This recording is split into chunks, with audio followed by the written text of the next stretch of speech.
Hello for a second chat with Pete Chegwin. Hiya, Pete, with Steve Evans this time. Hi, Terry. Hi, Steve. Hi, Pete. Good to finally meet you, because I think I missed the last chat with you for whatever reason. We were trying to work it out the other day, and I couldn't remember why. I was what? You were drunk? Probably not, but no, I don't remember. So it could have been. No, I don't know. I've no idea why. I just can't remember, to be honest. But yeah, you're over in well, same as Terry in Liverpool. Gatacre you're in, is it? It is, yeah. A Gatacre, yeah. That's Gatacre. Gatacre, yeah. So I'm just in the brow by the Black Bull. Oh right, yeah. Gatacre, Gatacre, yeah. That's all this posh world stuff, isn't it? But it must be as sunny there as it is here today. I can't even see out my window. It's really bright. I'm guessing you've got the same there, have you? Yeah. It's been lovely the last few days, hasn't it? Yeah, let's be honest. Hasn't it? Yeah, it really has. Yeah. We're going to Whitby tomorrow for the weekend. So apparently the north wind over there, that's a bit vicious. So yeah, it often is on that coast. Yeah, my sister used to live in Newcastle, and I'd noticed the difference when I go over there. You know, just a couple of degrees, but it was definitely windier and cooler. You know. Well, it's funny. My sister-in-law said to me today, she said, "Are you going to write a book about Dracula while you're there?" No, that's been written, but I will write one about Dracula's lost his teeth. It's teeth or his tea? Teeth. Your surname, quite uncommon, but I think you mentioned in your last chat to Terry that you're related to Keith, aren't you? Is he your cousin? Yeah. I'm most related to Keith. And obviously Janice Long, his sister. Yeah, somebody mentioned that to me this morning, actually, when I said I was talking to him, and he went straight away, "Oh yeah, Janice Long, yeah, of course." So yeah, brilliant. And go on. He had another brother who was a session musician, guitarist. He used to play for lots of bands. Jeff Chegwin, his name was. Oh right, okay. Yeah. I think you and Terry last time we chatted, didn't you have a chat about Leasowe Lighthouse? Because you did a lot of research on that, didn't you? I think. Well, I'm a volunteer lighthouse guide. That's it. That's it. Yeah. So I've been up and down them stairs so many times, you wouldn't believe it. But there's a story, and I'll have to tell it because it's so funny. When the council sealed it up, they tried to sell it to Wetherspoons. Oh, that's a pub. And I have this theory, they put the toilets on the top floor. Those are in the Wetherspoons, aren't they? Miles away. If you need to go to the bathroom in Wetherspoons, you need to set off about 10 minutes before it. Well, you're not wrong, you know. That's so true, that, isn't it? Yeah. But Pete, before we talk about the launch of Dora's Day, tell us what you do to relax, the hobbies. Are you still playing the keyboard with the band? Years ago. I haven't played with the band for years. I've still got my keyboards, but to be honest, it's writing. It just takes me to a different place. And if ever I'm grouchy or anything like that, my wife Emma, she says, "Oh, would he go to Dovey and just do some writing?" And I come back a different person. Nice one. Oh well, it works. And obviously the volunteer, and that I love that because I get to speak to probably about 100 people on that Sunday twice a month, and tell them about Dora and tell them about the lighthouse, and it's fantastic. The kids love it. Excellent. Do you get like the same people going back to visit, or is it always new faces there? No, we've had lots. Johnny Vegas has visited about 4 or 5 times. Yeah. Actually, he was in Leasowe a few weeks ago, wasn't he? At the Green Hut. Yeah. He pitches up, and he won't go up the stairs because he had a bit of a health scare recently. But he pitches up, has a cup of tea, says hello to everyone, and then off he goes. Lovely fella. Oh. Excellent. I mean, obviously, Dora's Lighthouse, one of your books, is I take it this is related to something to do with Leasowe Lighthouse, is it?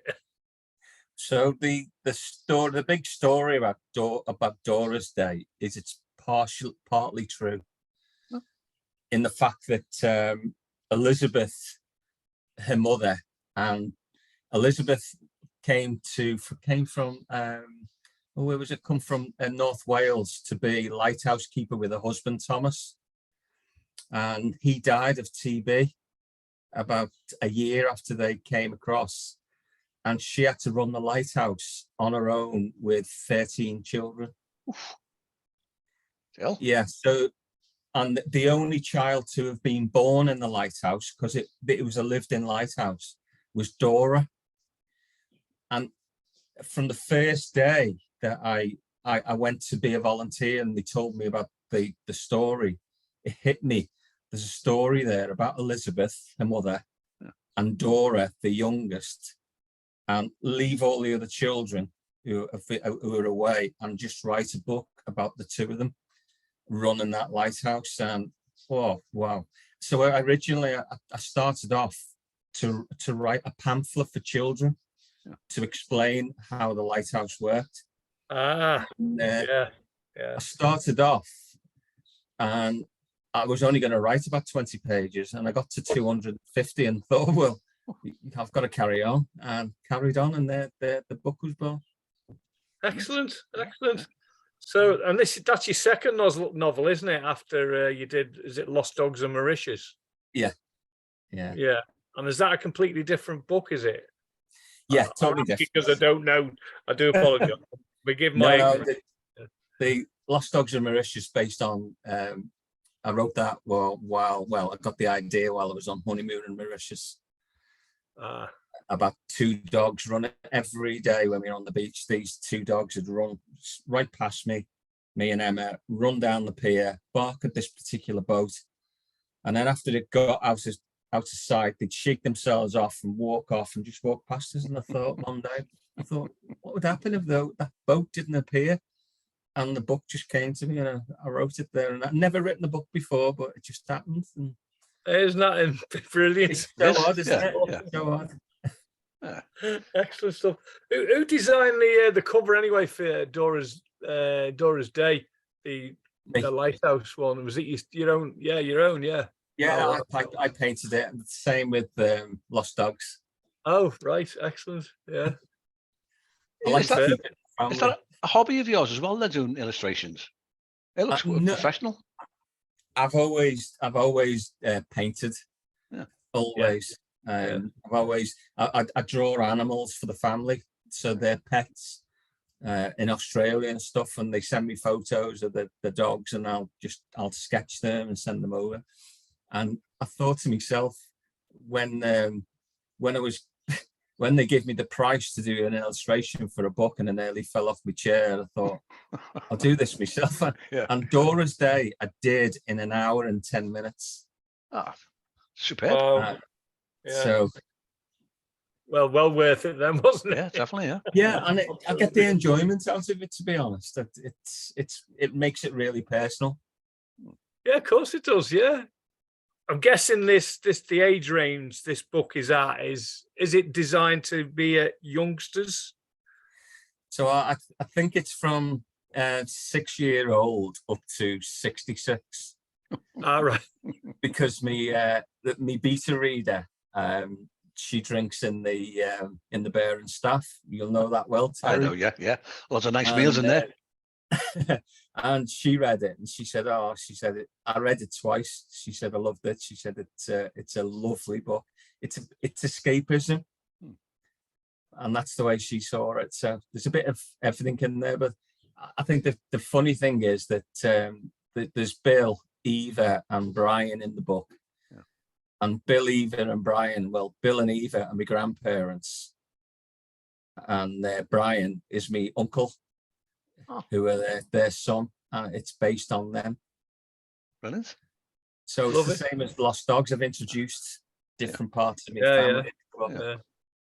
It sounds as though it's got legs, the story itself. Dora, is this a standalone, or are you planning a part of a series? I've left it open. Yeah. Yeah. So have you ever heard, Terry, of Old Mother Redcap? No, doesn't ring a bell. No. Okay, so Old Mother Redcap was a pirate in Liverpool. Oh, yeah. She was a woman, called Polly Jones.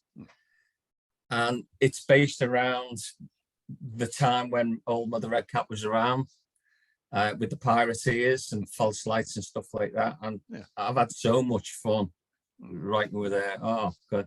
So I've left it open at the end to do a sequel. Brilliant. You mentioned that, I think, in the last chat as well. That's how I just recalled that as you started talking about it. And that sounds like a great idea for an old series of books about that character. Yeah, I think so. Then I think the next one with Dora's Day, she's going to be a bit older. And moved on from Lighthouse. So yeah, lots of legs in it. Lots of legs. So what are you working on now then? Have you got something else in the pipeline, or are you thinking about on them lines, or you're not, or you staying stumped for the minute, or what? You don't know. No, my next book is written completely. All right. So that's done, and it's all handwritten, Pete. Yeah, that's the problem with me. I cannot type and write. It's all got to be handwritten. Yeah. And then I've got to type it, and that's the problem. I'm rubbish at typing. Oh, that's double the work, isn't it? It is, yeah, it is actually. But I think we're doing that as well with handwriting it. You're going through like the second edit, aren't you? When you come to type it up, you're tightening the words up and you're getting rid of the unnecessary fluff. Yeah. And the other thing, I enjoy handwriting it because I'm leaving a legacy for my grandchildren. Yeah. Because they can see I hand wrote it. So my next book's called Ocean, based on a child called Ocean. And she's a real daughter of a friend of mine, an Emma's that lives in Cornwall. And I wrote it for her, and it's based on the Piskies and it's got witches in, and it's got dragons in, it's got everything a kid would like in a book, I think. So I've had so much fun writing this one. It sounds deep. It's not. It's really funny. Yeah. So I'm thinking of Ocean. That wasn't funny. Yeah, I've been laughing myself at it. I've been. So what I do, I reread it, and then I write notes. As I reread it, so I say, "Oh yeah, change that a bit." And I was reading it the other day, laughing my head off in the pub. People were thinking, "What's he doing there?" But I've got another one on the go as well, which is called Brimstone and Ice. It's based in Iceland in the Dark Ages. Still, you mentioned before, you're still going to Dovedale Towers to write the drafts in Penny Lane. Yeah, I write in the Dovedale Towers. Yeah, they're so accommodating there. Do people there know that you're a writer and that you're basing these novels? Yeah, they do. Yeah, because they've got both copies of my books. Brilliant. And everyone says, "Do you write there because of the Freddie Mercury and the Beatles connection? Are you getting the influence from that?" Absolutely, yeah. He's right, yeah. He's right. Why not? Yeah.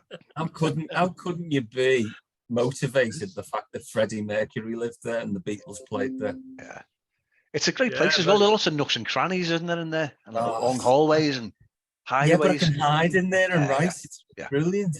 Yeah, absolutely brilliant. So you've published as an indie publisher, haven't you? Did you try going down that very painful route of getting a publisher, or did you find that? Look, by the looks here, I think we can assume you did. All right, so locked up again. I wrote the first book for my enjoyment, and then I got introduced to Catherine, who said you can't write a book and not publish it because that's just a waste. So we published it, indie, did it, but I've looked at Twitter and the horror stories on Twitter of people that get rejected after rejection, and I think to myself, why don't I just write it for my enjoyment and for other people's enjoyment rather than try and make a career out of it? Yeah, this is, you mentioned Catherine. That's Catherine Hall, isn't it? Your editor. How did you get in touch? How did you meet? Was it on Twitter, or were you searching for editors? So my great mate Ian Wilson. Oh yeah, the Nowhere Man. Oh yeah. Yeah. So we've been mates for about 20 years. Yeah. I've had a chat with Ian. Yeah. Yeah, he's such a lovely fella. Yeah. And I met him. I met him. We regularly have a coffee, and I said, "I'm writing a book," and he went, "Oh." Told him about it, and he said, "Well, Catherine edited my first book, gave me his details, and we've been really good friends since. And she's edited both of my books now." So she's a writer herself, isn't she? I did a chat with her about a year ago. Yeah, we had a chat with her, didn't we? Yeah. She's such an intelligent woman. She's brilliant. She does tell me off when I need telling off that I haven't done something right. Yeah. Which is what I need to. So, Pete, we've connected on Twitter. Are you using any other social media for promotions? Are you using Facebook or TikTok or Instagram? Facebook only for friends. Instagram, I only went on it once and got hacked within a week. What? Hacked? Yeah. Yeah. So I didn't bother with that. But I had. It was interesting. I on the last Sunday I was at the Lighthouse. There was a headmistress that was there, and I showed her the pre-copy of my book, told her about it, and she said, "Can you reserve 20 copies for me?" She's big shit, because I really want to promote this within the schools around the world, because it's history. Yeah. And for kids to learn history, it's not straight history. It's in a format that they can understand, and short chapters. And they get excited about it. So so what I've done, I've pledged that every book I sell, whether it's at the Lighthouse or on Amazon or Kindle, the Lighthouse charity will get 50% of the proceeds. Wow, that's really good of you, that. Brilliant. Because the Lighthouse needs painting. It needs a lot of work doing to it. And I thought, well, what I'm taking from the Lighthouse, as in the history, I need to give back. And that's what we do. So, and hopefully I'll get the chance in schools and talk to the kids about how I wrote the book, and try and get them into writing and history and stuff like that. Yeah. Just sticking on the Lighthouse for a minute. And I know you talked to Terry last time about this. Is it only open twice a month on a Sunday, is it? Or is that it when you do it? Or is it open other times? It's open the first and third Sunday of every month. Yeah. And it's also open to people that want to come and look at paranormal stuff. So they have paranormal events in there. Right. Okay. Yeah. And we're having a abseil event soon as well. So I had a guy there the other day, and he said, "So you do abseiling?" And I said, "Yeah." And he said, "What health and safety methods have you got?" And I said, "There's a big shovel at the bottom." He was mortified. But he was. Yeah. It's a proper event, so we're going to raise charity. We raise money for the charity from there. Excellent. What time's it open on these Sundays, by the way? Only because I'm only up the road from it. I haven't been up it. Please come down. You just when you hear the story, it's amazing. So it's open at 12 on Sunday, and it closes. Well, the last tour is about 3:15. All right. Okay. Brilliant. And we take we do it in groups of 3, so we can take 15 people up. So we can take about 40 people at a time up the Lighthouse in groups of 3. Superb. It is amazing. I promise you, everyone that's been up there and comes down said we have such an amazing time. It's magical. Yeah. I'm just thinking of the scale of it, Pete. I imagine, I've never been in one, or probably I was as a child. Isn't there sort of narrow staircases where you can just like one person at a time to sort of get up to the top? Yeah, it's a spiral staircase, iron staircase, 130 steps. But there's 3 bedrooms, a living room, a kitchen in there. Is it still a functioning lighthouse, or is it just like a museum piece? Has been archived? No, it's a museum. It was never a true lighthouse. The lighthouse blinks to say warning. This was a beacon to guide the ships into the Mersey. Okay. So what's the difference with that and New Brighton Lighthouse then, or is that because that was a working lighthouse, wasn't it? It was, yeah. I think the New Brighton Lighthouse, or Fort Perch Rock, were built in the Napoleonic eras to protect the port. But this lighthouse was built by the shipping lines, not by a council, in 1763. because they lost so many ships on the sands trying to get into Liverpool. Right. Okay. So that the history of it there, and the wreckers used to put false lights out trying to mix the ships coming in, and but yeah, if you read the book, you'll have a good laugh. Yeah, that's a great introduction for it. Yeah, I'm just thinking when I think of that Port Rock. Fort Petrock. Fort Petrock. They used to have the, I think it was called the 1 o'clock gun. It used to fire like a cannon. Used to fire. I remember I used to visit my grandmother's down off Foxhill Road area, and people used to like cock their fingers up like firing a gun as the cannon went off. Yeah, that only stopped apparently 70s. Was it? Yeah. 70s. Yeah, I used to remember that when I was a kid. Yeah, you set your watch by it and get your finger ready to fire at your mate. Yeah, but do you know the first ever hovercraft service in the world started from Leasowe Lighthouse? I thought it was over in Holyhead actually. And right, okay. No, it went over to Rill and back. Yeah, it's the one. That's the one. Yeah. Okay, fair enough. Yeah. Pete, you a reader? Do you read other children's fiction authors? Do you know, I don't. No? Do you know the last book I read was I should be ashamed, Dora, My Family and Other Animals. Oh yeah. I don't read any. I write biographies, to be honest. Yeah. So and I've not watched Harry Potter or anything like that. So I don't get any influence from anything, because I don't even watch films. My wife won't even go to pictures. Take me the pictures with me, because I fall asleep after 15 minutes. Partly because of the beer, like before we go. Yeah, probably. Yeah. The 10 pints of lager. Yeah, I'm a bit like that in pictures, I must admit. I get bored so much. The film doesn't take me straight away. That's it. I'm off. Yeah, it is. Yeah, it's got to grip me straight away. Yeah, I'm a slapstick kind of guy. You know, it's going to be like Airplane or Blazing Saddles. Oh yeah, absolutely. Something like that. Classics. Yeah. Now you're this established author, 2 books and all that. You've got a couple more in the pipeline. What advice would you give to? Well, say it was me who came up and said, "Right, Pete, I want to write a book. Where do we start? What do we do?" What advice would you give me? I've spoke to quite a few people who write, and some people say that they can open a book and there's 2 empty pages and then just be shocked by it. But for me, that is the challenge. Open the book and write your first words and then let it go from there. But I think for me, getting the title first of the book leads to the book. Okay. I know. No one said that before.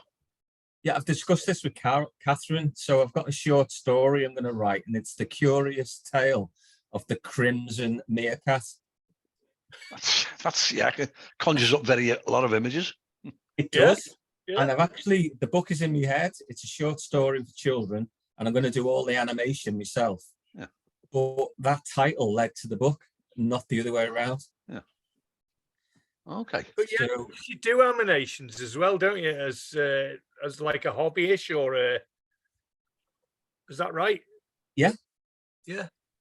So that'll come naturally to you to do all that, won't it? All the animations for the book. Yeah. Yeah. Well, I'll kind of so I'm writing this one, Brimstone and Ice, based in Iceland, and me and Emma went to Iceland just before Christmas.